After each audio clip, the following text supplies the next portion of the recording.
အားလုံးပဲမင်္ဂလာပါကျွန်တော်မိတ်ဆွေတွေကိုဒီနေ့မနေ့ကကျွန်တော်ဒီပေါ့နော်ကျွန်တော်ဗာလဲ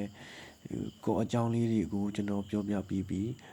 အနည်းစုပေါ့နော်အများကြီးရရှိတယ်ဒါပေမဲ့အဲ့ဒီအများကြီးထဲမှာကျွန်တော်အနည်းစုလေးကိုအရင်ဆုံးပြောပြထားတယ်ဘာလို့လဲဆိုတော့လေဒီအများကြီးထဲလိုက်ပြီဆိုရင်လူတွေကလေအရင်ဒီလားဒီရိုးသွားမှာဆိုလို့เนาะကျွန်တော်ဒီအသုံးများတဲ့ဟာလေးတွေကိုပဲကျွန်တော်တင်ထားပြီးနောက်ထပ်ဗီဒီယိုတွေမှာကျွန်တော်နော်ဒီတချင်းတစ်ပုတ်ဆုံးအောင်တီးတက်သွားဖို့ဒီကျွန်တော်ရည်ရွယ်ပြီးတင်ပေးမှာပေါ့နော်ဒါအတွက်အကြောင်းမို့ channel လေးကိုလည်း subscribe လုပ်ပေးခဲ့ကြပါဒါကြောင့်မှလည်းပဲ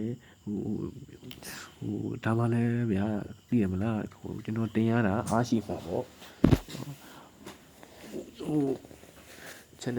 channel မှာsubscribe လုပ်တဲ့သူတွေတော့လည်းပဲအားမရှိဘူးပေါ့ပုံမှန်လည်းပြောရင်ကဲဟုတ်ပြီကျွန်တော်သင်ခန်းစာလေးကိုဆက်ကြမယ်နော်ဒီအရင်ဆုံးကျွန်တော်ပြောချင်တာကဒီမှာကျွန်တော်ပတန်လေးတွေရှိတယ်နော်ဒါကျွန်တော်ဒီအထဲမှာပဲပြောမယ်ဒီ FNCO တွေကိုတန်းသွားလိုက်မယ်နော်တချင်းတစ်ပုတ်တီးပါမယ်ဆိုရင်ကျွန်တော်ဘာလိုရလဲဆိုရင်ဒီကိုတချင်းအစ်စ်တီးမယ်ဆိုရင်နော်ဒီဘေးကဒီပုံစံလေးရှိတယ်ဘေးတောင်လေးကိုနှိပ်လိုက်ဟိုမှာတော့ဒီပုံလေးနော်ဒီပုံလေးတိုက်ကောင်လေးကိုနှိပ်လိုက်ပြီဆိုရင်ဒီမှာနှစ်ယူရှိတယ်နှစ်ယူဆိုတာနော်နှစ်ယူနှိပ်ပဲ MD ကိုနှိပ်မယ်နှိပ်ပြီးတော့ဒီမှာဒီကောင်ကတန်ဖို့ချိန်တာပါဒီကောင်ကတိုင်မီနေပါတိုင်မီရောကဒီ2 foot တိုင်မီအများကြီးရှိတယ်ဒီလိုဖိုးတိုင်မီနဲ့တွားမယ်ဒီကောင်ကီနော်ကီပြောင်းတာစီကီကျွန်တော်လောလောဆယ်စီကီနဲ့ပဲတွားမယ်နော်လွယ်ရနေပြီပါခက်ရပဲတွားမယ်နော်တန်ဖိုးကကိုကြိုက်တာပဲထင်နော်တရားထားလိုက်တယ်ဒီကနေပဲချိန်လို့ရရင်နော်တရားတကောင်ကမစတိုတုံးနော်မစတိုတုံးပါကတရားပဲထားလိုက်မယ်တရားပဲထားလိုက်မစတိုတုံးထုတ်လိုက်မယ်ဟုတ်ကျွန်တော်တို့ drum တင်မှာဆိုတော့ကျွန်တော်တို့ဘာရေးမလဲ drum ရေးမယ်ဒီထက်က808တို့909တို့သွားမရေးနဲ့တော့မရွေးရအောင်နော်ဒီအပေါင်းလောက်အမှားလေးကိုနှိပ်လိုက်ပြီဆိုရင်ကျွန်တော်တို့တီးကျင်တာလေးကိုတီးမယ်တီးကျင်တဲ့အတန်းကယူတီးမယ်နော်အတန်းလေးစားထုတ်တီးမယ်ဟုတ်ဆို MD လေးကြာလေးဖိပြီးလွှတ်ထားပြီးတော့ဒီလုံးစင်ပဲကိုနှိပ်မယ်နော်လုံးစင်ပဲလို့လည်းအဲ့ဒီအချိန်မှာကျွန်တော်တို့ဘာကိုပြောရမလဲဆိုရင်ခင်ဗျားတို့ဒီကိုကြည့်ရမယ် B ဆိုတာကဘာကိုလဲဆိုရင်နှုတ်ဆောင်ရက်မှာနော် B တွေးမယ် A တွေးမယ် B တွေးမယ် A တွေးမယ် B တွေးရင် kit လို့မှတ်ပါ H တွေးရင် snare လို့မှတ်ပါနော်ဒါပဲနော်ဒီ H ကဒီတက်ချီက A က snare နော် H ကအောက်က H က hi hat T ဆိုတာတွန်ဟောနောက်ထပ်လာမယ်နော်နောက်ထပ်ရှိသေးတယ်နော်ကျွန်တော်ပြောမှဆိုလို့ပြောသေးတာဟုတ်ပြီဒီပတန်မှာကဒီပတန်တွေအများကြီးရှိတယ်နော်ဒီဟိုတချင်းနှုတ်ဆောင်တိုင်းမှာတော့ပတန်တွေပြထားပါတယ်အများသူအပြင်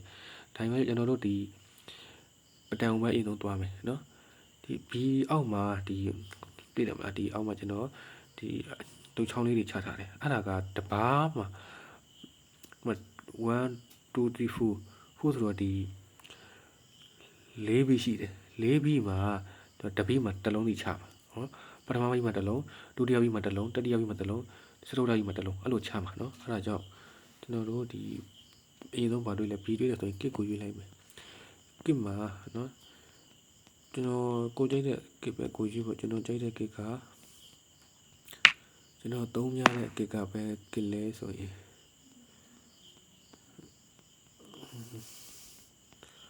ပျောက်တော့တယ်ဒီ kit လေးကျွန်တော်သုံးများတယ်နော်ဟုတ်ပြီဒီ level လာညှိတာကတော့ကျွန်တော်နောက်ကြမှာလာမယ်နော်မင်းစင်းပိုင်းမှာလာမယ်ကျွန်တော်ဒီတလောက်ပြောပြမယ်နော်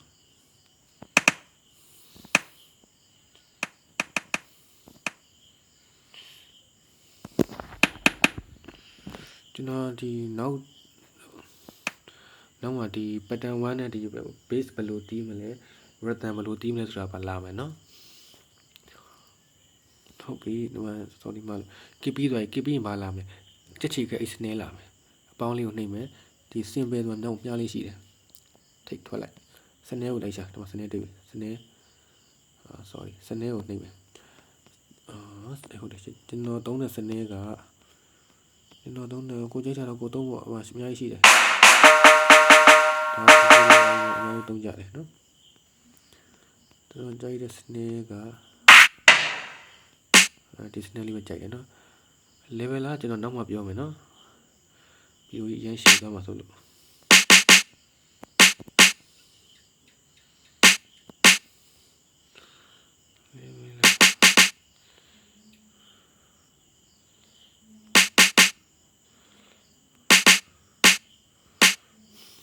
ပြီးရင်ကျွန်တော် high hat လေးထည့်လိုက်မယ်နော် high hat လေးထည့်လိုက်မယ် high hat ဆိုတော့ဒီနောက်က symbol ကိုပြန်ထွက်ချင်ရင် symbol ကိုနှိပ်ပါ hat ကိုယူရေးပါကျွန်တော်အသုံးများတဲ့ high hat တွေကိုကျွန်တော်ပြောပြသွားမယ်ကျွန်တော်သုံးတဲ့အသုံးများတဲ့ high hat တွေဒီနားနေတာဒီဟာလေးသုံးတယ်ပြီးရင် level လေးချိန်လိုက်မယ်ဟုတ်ပြီပြီးရင် share လေးပါထည့်လိုက်အောင်ဟုတ်ပြီဒါလေးပဲထားမယ် B ဆိုတော့ပထမဆုံးတစ်ပိမှာ B ဆိုတော့ kit เนาะအားကြောင့် kit နေရာမှာ B ဒါเนาะဒါ kit ဆိုတာ B เนาะအဲ့ B နေရာမှာတင်ကြီးသားเนาะဒီ B เนาะအဲ့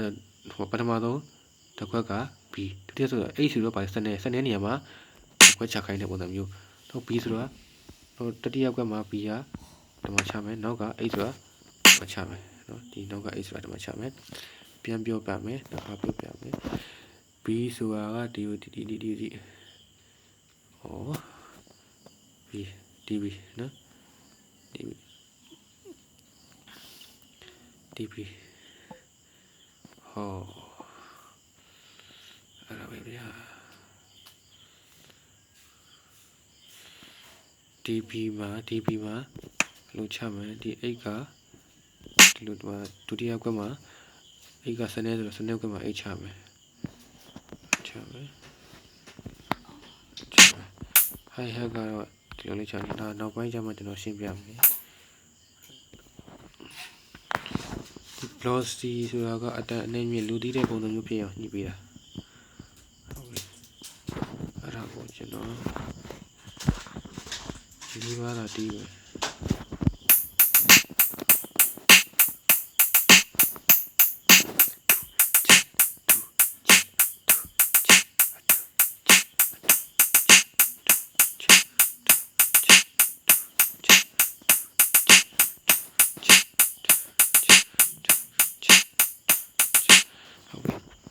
အဲ့တော့ဆိုရင် brother တို့ဒီနားလည်ပြီထင်တယ်နော်ဒီမှာကျွန်တော်နောက်တစ်ခေါက်ပြန်ရှင်းပြအောင်မယ်ဒါမှလည်းမဆိုလို့ဒီ B ဆိုတာက kit ကိုရည်ညွှန်းတာ kit ဆိုတာက B ကိုရည်ညွှန်းတာအဲ့တက်ချေက A ကအမြောက် A ပေါ့ကွာအဲ့ဒါစနေဒီ H က high hat အဲ့ပတန်မတီတစ်ချင်းစာရွက်မှာကြည့်လိုက်လို့ B8 အဲ့လိုလည်းမဆိုရင်ကြည့်ဒီ B အဲ့ပုံစံတိုင်းလာရင်ဒီ B နော် B ကပထမကောမှရှိတဲ့ကြောင့် K နေရာမှာချမယ်ဟုတ်ပြီ H ကဒုတိယနေရာမှာရှိတဲ့ကြောင့် H ဆိုတာစနေနေရာမှာဒီထိတ်ကလေးမှာချမယ်နော်ဟုတ်ပြီဒီ B ကဘယ်နေရာမှာချမလဲဆိုရင်တတိယကွက်မှာကျတော့ B ကဒီမှာချမယ်နောက်ဆုံး H ကဆောက်ထားနေရာမှာတစ်လုံးနဲ့ဒါလေးကတော့အဆင်ပြေလို့ထည့်ပြီးရနော်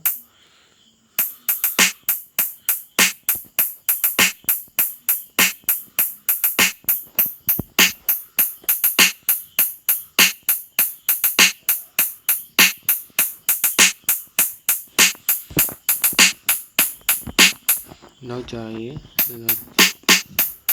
rose တွေပါပို့ပြမှာဖြစ်ပါတယ်